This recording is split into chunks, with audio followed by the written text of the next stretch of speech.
মায়ের হুবহু প্রতিকৃতি যেন সন্তান, কখনো চেহারায়, কখনো স্বভাবে, আবার কখনো একটি ছবির ফ্রেমেও যেন ধরা পড়ে সেই অদ্ভুত মিল। সম্প্রতি সামাজিক যোগাযোগ মাধ্যমে ভাইরাল হয়েছে সাবেক প্রধানমন্ত্রী খালেদা জিয়ার একটি পুরনো ছবি, যেখানে দেখা যায় নারী শুটারের পাশে দাঁড়ানো সাবেক প্রধানমন্ত্রী। রাইফেল হাতে লক্ষ্যবস্তু ভেদ করার জন্য প্রস্তুত তিনি। একইভাবে আরেকটি ছবিতে বিএনপি চেয়ারম্যান প্রধানমন্ত্রী তারেক রহমানকে পিস্তল হাতে লক্ষ্যভেদের প্রস্তুতি নিতে দেখা গেছে।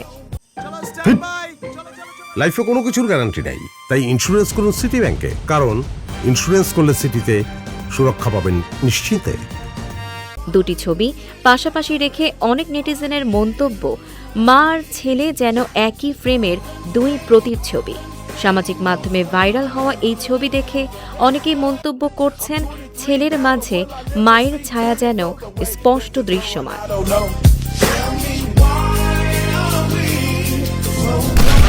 Tanjiba Nowri, face the people.